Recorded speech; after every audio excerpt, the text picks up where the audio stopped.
Listen to this. A New York Times opinion piece is praising 3 red southern states for turning their educational systems around in a dramatic way.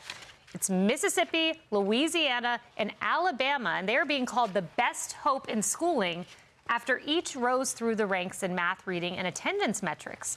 Many of them, Mississippi was at the bottom there. Now let's look at the data. Louisiana is #1 in the country for recovery from pandemic losses in reading and second in math, right behind Alabama.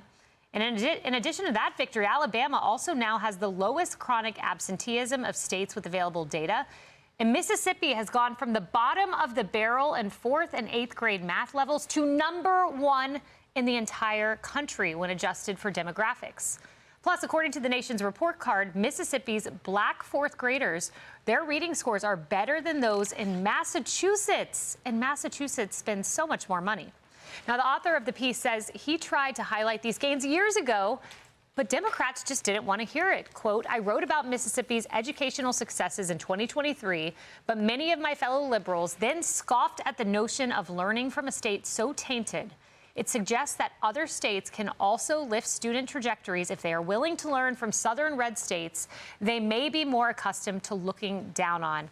You spoke with, I believe, the governor of Mississippi. This is incredible. I love this story. You know, to the point, it's been out there. This information has been out there. It's been floating around. Wouldn't get any sort of, stamp of approval from any of the large media outlets. And so I got one of it last year, rather. I started studying, and I had the governor in October, governor of Mississippi, and it's like, wow, this is mind-boggling stuff. I lived in Alabama for a while. I went through the school system there, but this is years and years ago, way behind. But I think the thing is, and what they're talking about is just pure education, back to the basics, back to phonics, no excuses, no politicalization. And the thing is, in the Northeast, and particularly, I'm not surprised in Massachusetts, but all of these schools, it's low expectations, particularly when it comes to black students, right? They simply don't think we're smart enough to do the work. So they either give our children dumbed down work, or they pass them along. But they do not make a real effort to educate them. And the problem is, when you get to 12th grade, you have a 9th grade reading level. Mm-hmm. So then they say, well, go to college. If you go to college, you're going to fail. You're going to drop out because you weren't prepared. They say, go into workforce. So what skills did you give me? So it's an endless loop where you have to go into a Faustian deal. Now I've got to vote for you because you've set me up in life where you're the only person that can give me housing, give me food. Right. So I believe what I'm saying is I believe it's on purpose. I think the system is designed this way in urban, democratically led cities and states to purposely keep people down, particularly black and Hispanic students. Look how well they're doing in these states. They're just teaching them.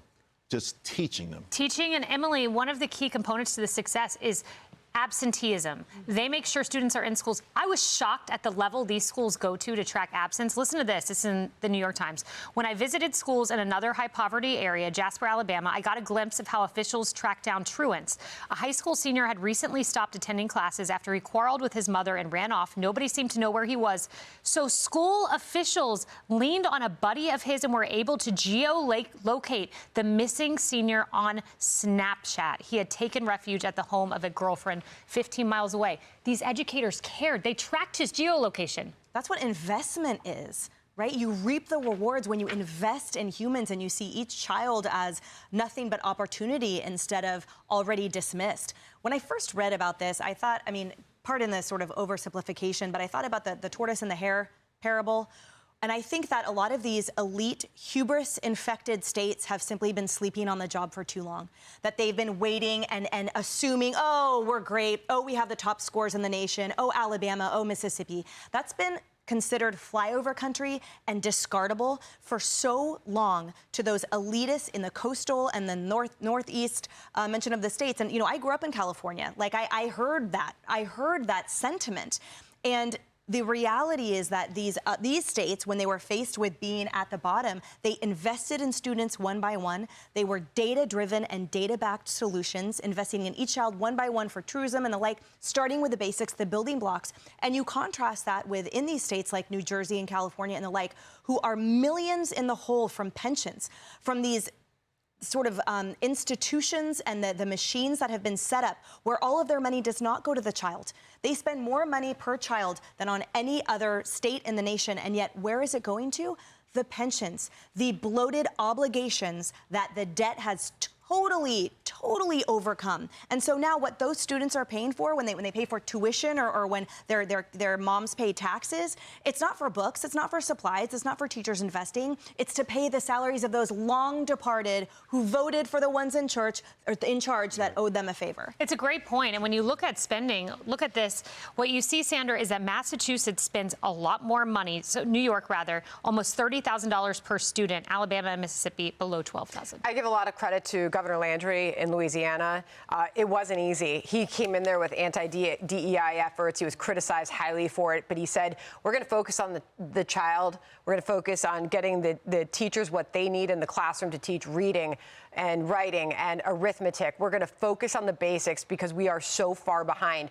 To be sure, there's still a long road ahead and a long way to go. Absenteeism still is a problem, but the focus, at least right now, is getting those kids in the classroom. And Governor Landry came in with that mindset of like, let's acknowledge this has gotten really, really bad.